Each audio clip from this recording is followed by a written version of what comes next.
Good morning বন্ধুরা। আজকে দেখো আরেকটা নতুন রেসিপি তোমাদের সামনে নিয়ে চলে এসেছি। সেটা হচ্ছে আজকে ইলিশ মাছের মাথা দিয়ে পুঁই শাক। তো এই দেখো কিছু ভেজিটেবলস কেটে নিয়েছি, সেটা হচ্ছে কুমড়ো, কচু, আলু আর বেগুন। আর এখানে দেখতে পেলে কি সুন্দর গ্রিন কালারের আমি পুঁই শাকগুলো নিয়ে নিয়েছি, একদম ফ্রেশ দেখতে লাগছিল। এবার আমি রান্নাটা শুরু করব। প্রথমেই এই যে ডাঁটাগুলো দেখতে পাচ্ছ ভালো করে ধুয়ে জল ঝরিয়ে রেখেছি, এগুলোকে অল্প একটু নুন দিয়ে প্রেশার কুক করে নেব। এগুলো প্রেশার কুক করে নিলে ভালোভাবে সেদ্ধ হয়ে যাবে আর আমার টাইমটাও কম লাগবে, তার সাথে সাথে আমার গ্যাসটাও একটু সেভ হবে। আর যতক্ষণ ওটা হবে ততক্ষণ আমি ইলিশ মাছের মাথাগুলোকে ভালো করে নুন হলুদ মাখিয়ে নিয়েছি। আর এই দেখো কড়াইতে তেলও চাপিয়ে দিয়েছি, এবার এগুলোকে ভেজে নেব। এগুলো যতক্ষণ ভাজা হচ্ছে এই দেখো আমি দিয়ে দিচ্ছি মাথাগুলো, একটা একটা করে ভালো করে ভেজে নেব, একটু কড়া করে, যাতে এগুলো ভাঙতে পারি।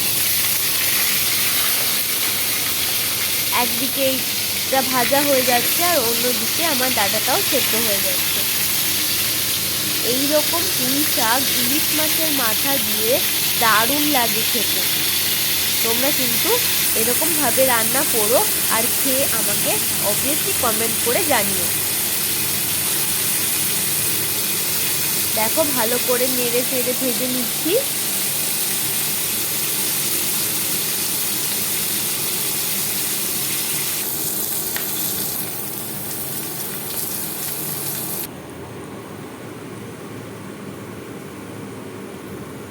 এই আমার মাথা ভাজা হয়ে গেছে সব।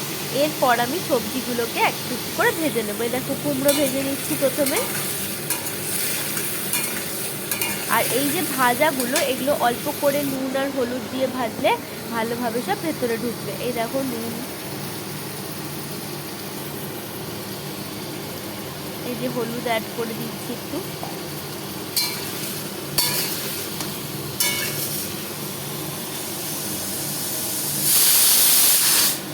আর যতক্ষণ এটা হচ্ছে আমার ওদিকে প্রেসার কুকার সিটি দিয়ে দিয়েছে।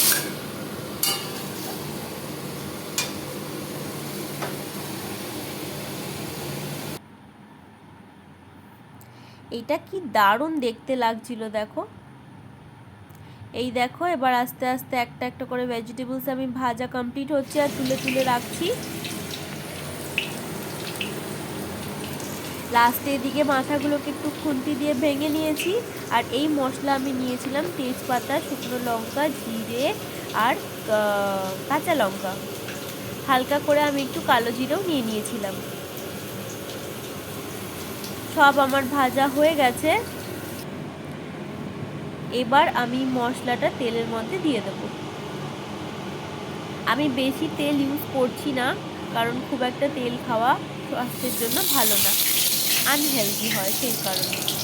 এই দেখো মশলা দিয়ে দিয়েছি। এবার ভালো করে এটাকে একটু নাড়াতে থাকবো। আর আমার ফ্লেমটা কিন্তু একদম কম আছে, তোমাদের দেখিয়ে দিলাম।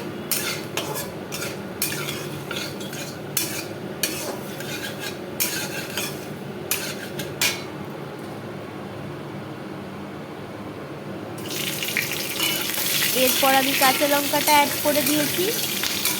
তারপরে যে প্রেসার কুক করলাম ডাঁটাগুলো, সেইগুলো এর মধ্যে দিয়ে দেবো। এই দেখো আমি ভালো করে বের করে নিয়েছি, এই দিয়ে দিয়েছি।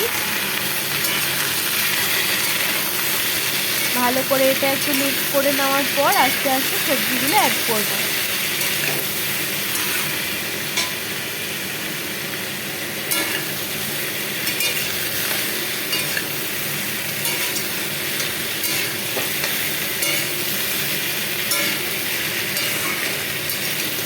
এইরকমভাবে যদি রান্না করি আমরা, তো এই রান্না দিয়েই আমাদের এক থালা ভাত খাওয়া হয়ে যাবে। এই দেখো গল্প করতে করতে আমি ভেজিটেবলসগুলো অ্যাড করেছি, শুধু বেগুনটা বাকি আছে।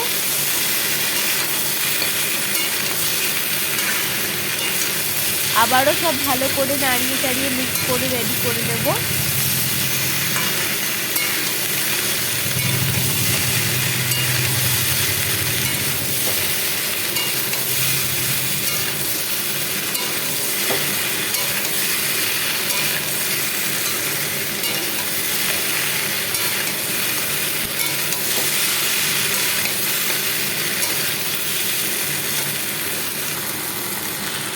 দেখো আমি লবণ আর হলুদও অ্যাড করে নিয়েছি অল্প পরিমাণে।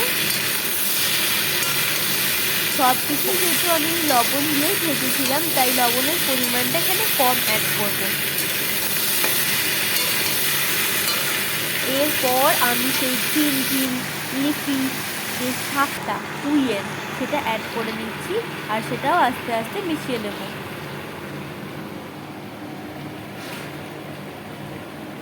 শাকটা অ্যাড করার পরই দেখবে ঢাকা দিয়ে দিচ্ছি আমি।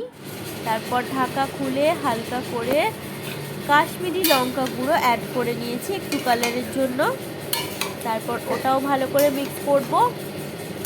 আর আমি ঢাকাটা দিয়েছি যাতে ভেজিটেবলসগুলো প্রপারলি কুক হয়ে যায়।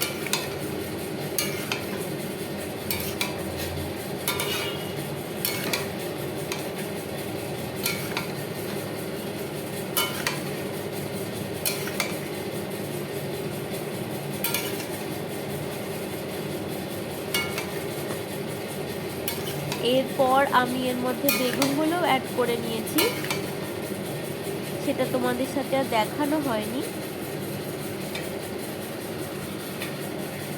আস্তে আস্তে এই দেখো আস্তে আস্তে ঢাকা দিয়ে এটাকে কুক করতে হবে যতক্ষণ না ভেজিটেবলসগুলো প্রপারলি কুক হচ্ছে। এবার দেখো আমি মাথা যেগুলো ভেঙে রেখেছিলাম, ইলিশ মাছের মাথা, এগুলো পিসেস করে রেখেছিলাম, সেগুলো অ্যাড করে দিচ্ছি। আবারও এটাকে ভালো করে মিক্স করে নেব এর মধ্যে।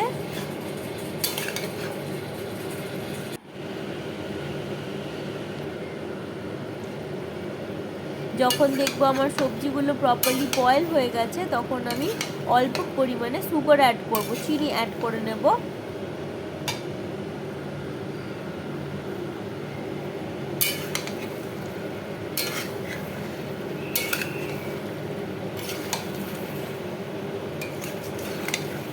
ফাইনালি সব কিছু মিক্স হয়ে যাওয়ার পরে দেখো কতটা ইয়াম্মি দেখতে লাগছে।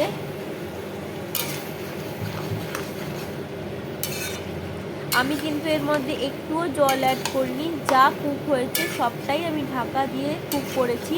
আর সবজি থেকে, ডাঁটা থেকে বা শাক থেকে যে জল বেরিয়েছে সেটা দিয়েই কুক করেছি। জল অ্যাড করলে কিন্তু এতটা টেস্টি হবে না।